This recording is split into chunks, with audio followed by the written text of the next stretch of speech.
about the comparison, right, of Nicky Barnes and Frank Lucas, right? Everybody know Frank Lucas is a rat. He ratted, whatever, right? But I had a conversation with a person going to try to tell me that Nicky Barnes was bigger than the Frank Lucas. Nah, he was not bigger than Frank Lucas because first of all, they was importing stuff from China, importing stuff from China, and Nicky Barnes basically he was dealing with dudes. He was dealing with dudes, the Italian dudes here in New York City. That's where he was getting his stuff from. You understand what I'm saying? So, how could you be bigger than a guy that's getting it directly from the connect? You understand what I'm saying? That's like if we talk about Frank Matthews, he could never be big as Frank Matthews because Frank Matthews had the whole motherfucking, all the motherfucking New York, the whole country, basically coming from the French Connection. You see what I'm saying? So Frank Lucas, he was bigger than Nicky, because Nicky was just doing stuff regular. He was doing stuff regular. He was doing stuff locally. He was messing around locally. He wasn't a part of that stuff where the French Connection and the niggas was getting stuff from overseas. And he wasn't biggest killer. You understand what I'm saying? What made him stand out, what make Nicky Barnes stand out, everybody thought he was big because he had the whole situation of the council. You see what I'm saying? And where he learned about the council through Joe Gallo. Joe Gallo put him on and showed him how to structure the council, like the Mafia council. You understand what I'm saying? That's why they didn't really like Joe Gallo, because Joe Gallo was hiring blacks to his troop. And Nicky Barnes, he actually got the jewels from Joe Gallo when they was in jail. And from my understanding, you know, they worked on his case. Joe Gallo, they worked on the case in jail or whatever. That's how he got out of jail. You understand what I'm saying? They was friends in jail. Just like Bumpy Johnson was friends with Lucky Luciano in jail. You understand what I'm saying? That's why the mob couldn't do nothing to Bumpy, because hands down was on Lucky Luciano. Said, don't touch me, can't be touched. You understand what I'm saying? He one of us. He helped me in jail. You see what I'm saying? Helped me out. So a lot of guys, right, that was in jail, the federal jails, they all clicked up with each other, blacks and everything. Because, you know, in them jails, Italians don't run nothing. All they may run the mess hall, but as far as that tough shit, what they were doing in the street, that shit don't go. That shit don't go in jail. You understand what I'm saying? That shit is not going there. So, like with me, I had a little situation with one of the guys from the Pizza Connection. And this is facts. Me and the nigga used to walk the yard every day. And he was a high-ranking, basically like a godfather of the Pizza Connection. So he told me, he said, yo, Jay, I'm gonna do something for you when you get out. I'm gonna let you be down with the garbage situation.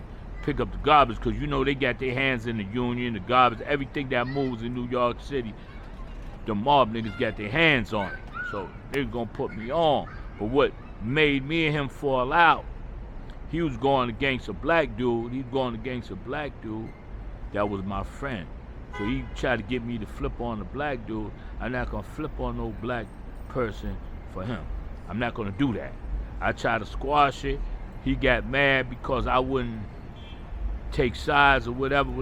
And he stopped messing with me. But hey, I don't care. You understand what I'm saying? I'm not gonna sell out my people for some bullshit. I'm not doing that. I'm not selling myself out. If you going against black people trying to do something to us, you understand what I'm saying? And I told you to stand down, you wouldn't stand down. And he was a serious dude, because I seen him beat up another Sicilian dude in the hallway. We had to separate them before the police came and put all them motherfuckers in a box, in a hole. You understand what I'm saying? The box is like 23, lock in, one out for wreck. You understand what I'm saying? So, that's the whole thing. A lot of these people don't know the dynamics of what's really going on. They'll say one person, they'll say one person, oh, it's bigger than the next person, but you got to look at the dynamics. How could you getting drugs locally? How could you say you bigger than a person that was bringing shit in here overseas in dead bodies? How you could say you bigger than somebody that was directly going over there to learn from Sergeant Smack how to bring the shit over? You see what I'm saying? Facts. So a person who's saying that Nicky was bigger than Frank Lucas, nah, cause it's like I'm selling fruit. So I'm selling fruit locally, right? Then I figure out a way how to get the fruit from the people that's growing it. You see what I'm saying? So that's what I'm basically saying. Them dudes figured a way out how to cut the Italians out. They was the middleman. So what happened was they cut them out. They went overseas and got the whole situation, bring it back to America. French Connection, same thing. Black people was involved in that. So you could never say these local dudes is bigger than the person that's importing. You understand what I'm saying? That's like you go to the Chinese fish market, they get their fish imported. As soon as it come off the boat, imported. You understand what I'm saying? Imported. Now, that's saying the Chinese, when they was bringing the drugs in, they wasn't getting imported, because they was getting imported. Because my father was a merchant seaman, and he seen all that transpire. You know what I'm saying? His hands probably was in that. You understand what I'm saying? Because in them days, people worked together, because it's a lot of money being made. So this is what I'm talking about. A lot of people get this shit confused. They get it confused. Oh, this dude was bigger, this dude was bigger. Because, see, you got to look at this, right? You have a lot of people with big names. They go to jail, the media blow them up like they all is. But then you got other dudes that's doing bigger things that's laying in the cut. You understand? Let you take all the heat. You understand what I'm saying? Let you take all the heat. And they sit back in the cut. And they move everything's in the shadows. So this point I'm trying to make, for people to get the understanding, this thing was bigger than you could just imagine. You understand what I'm saying? Then they had other dudes that's laying in the cut. You understand? You had other dudes, black dudes, was like backing Bumpy Johnson, because Bumpy Johnson, he had to connect. He had the Godfather by his side as his man. You understand what I'm saying? So I'm saying is this: when you dudes is talking about, yo, this dude is big. Nah, man, you got to go to the roots. That's like if I'm getting sugar, getting it locally, I find out where they make the sugar at from the sugar cane, and I go right there. First of all, I'm gonna get a cheaper price, better quality, and all that.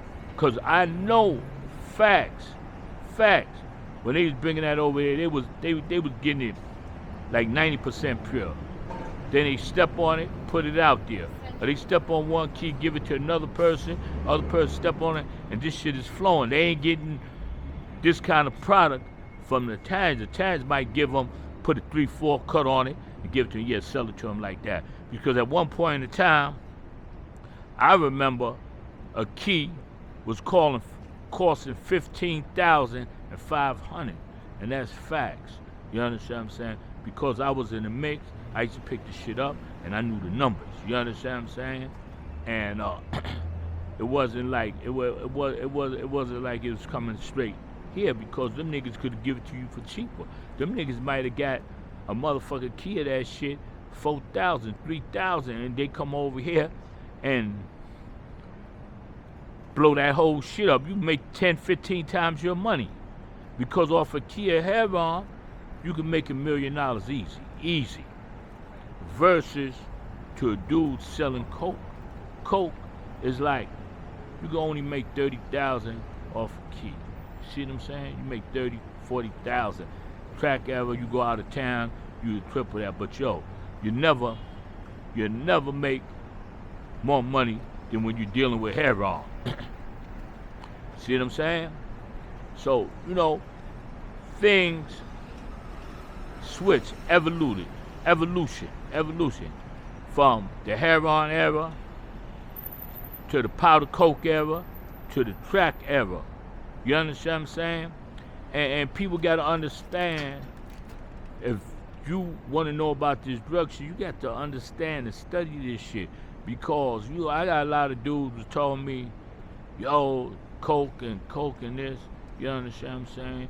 Nah, nigga, heroin was getting you rich, nigga. You could be a bum today, and you get you some heroin and get a connect with some heroin, nigga, you some heroin. Next month, you're a millionaire. You understand what I'm saying? And then one thing I want to put on the record, right? A guy yesterday gonna try to tell me, yo, the old timers was sending young people to do their dirty work because they would get lesser time, whatever. When I was coming up, the OGs, the old timers, wasn't giving nobody no drugs to sell, and not putting no guns in nobody's hand to go put in no work. That's the difference between us and these people today. You understand what I'm saying? They use the young people.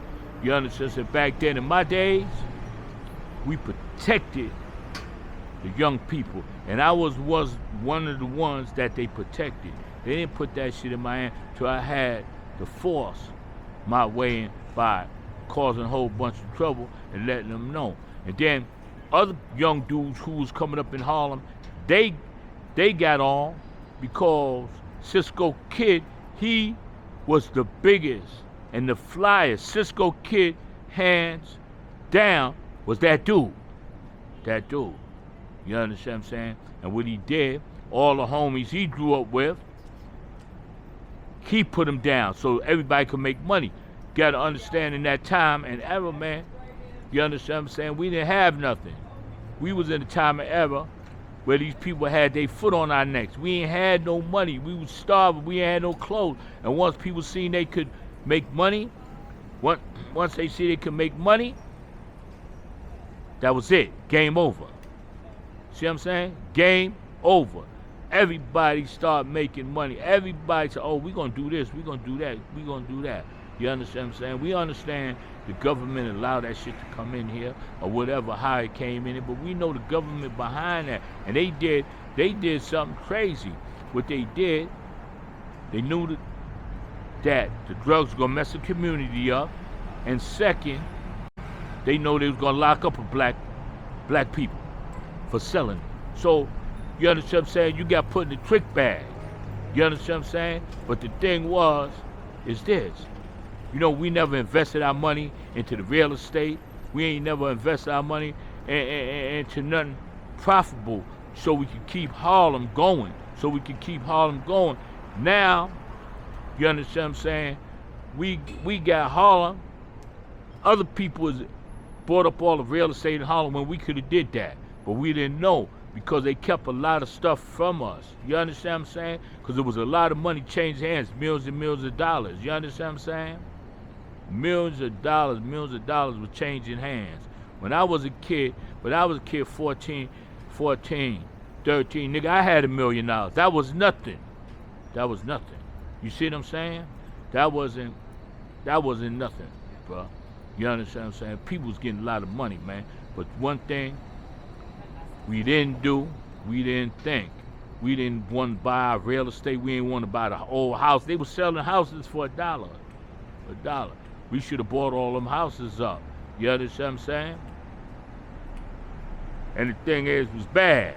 Now look at us in Harlem. You understand what I'm saying? You got big developers building buildings. Every time you turn it around, you understand what I'm saying? They got to put aside for a certain amount of poor people to get in there, but for the majority of the people, all the rich people's in there. You understand what I'm saying? And that's like they moving them in. They moving them in and just taking the community over and trying to push us out the community. You see what I'm saying? So if anybody get any money, get a large amount of money, buy real estate. Buy real estate. You understand what I'm saying? Because with this thing, they trying to do it to all 5 boroughs. They trying to do it in the Bronx.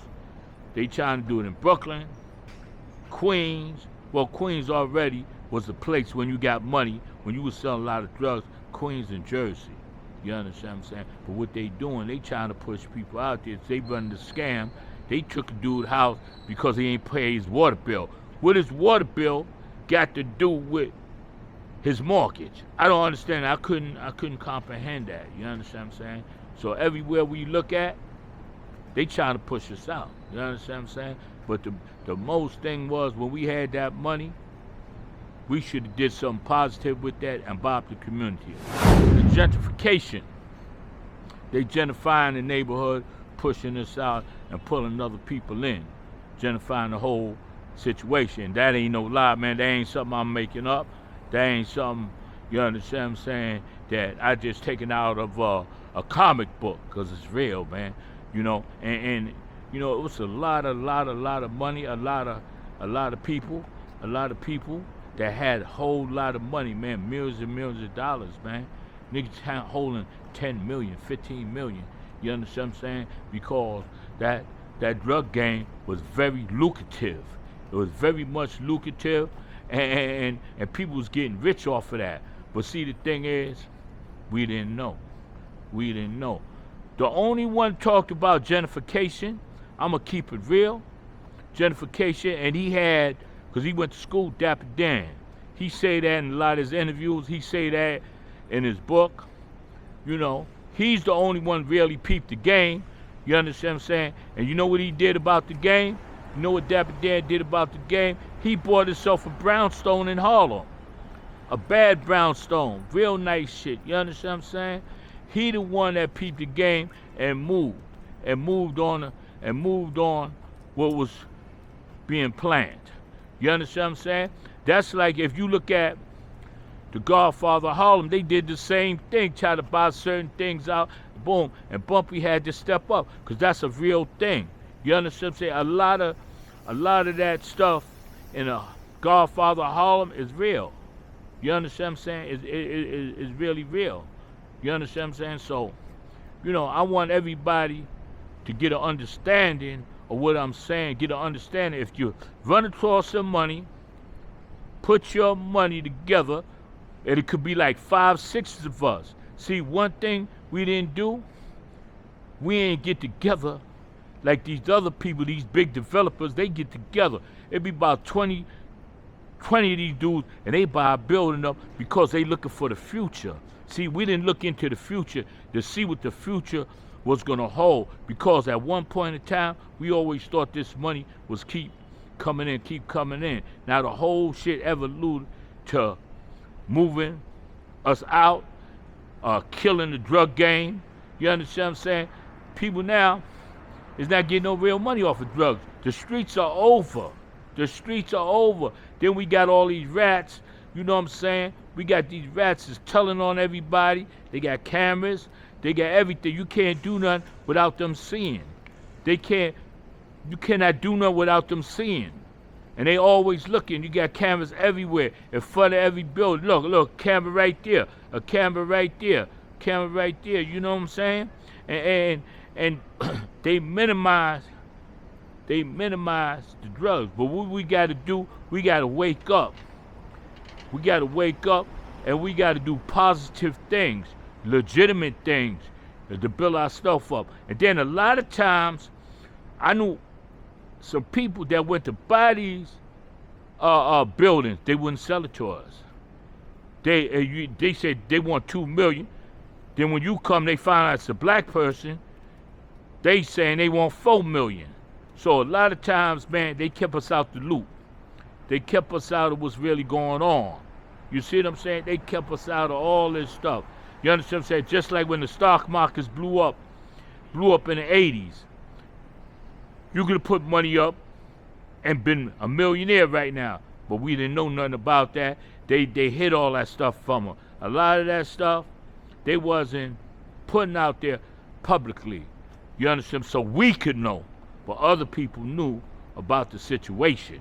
The other people knew about the situation and got rich off the stock market. You understand what I'm saying? So they're trying to keep us out the loop of everything that was really going on that would get us in a better position, to position ourselves like on a chessboard to win.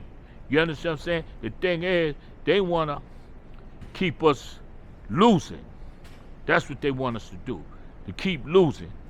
They don't want us to win. They try to hold us back. Like we downtown right now, you see a whole different form of situation. That's like up there in Harlem, back in the days, the books was all outdated. The books was outdated. You understand? Downtown, the books is up to par.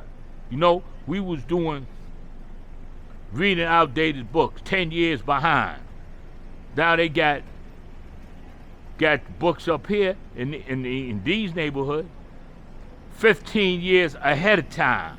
You understand what I'm saying? So that's what we doing. You understand? So we gotta understand that, man. We got to understand the technology these people is playing. See what I'm saying? We gotta get around the technology. We gotta move around and think and use our mind and read books on Bitcoin, read books on stocks, read books on bonds. You understand what I'm saying? Read books on real estate. You know what I'm saying?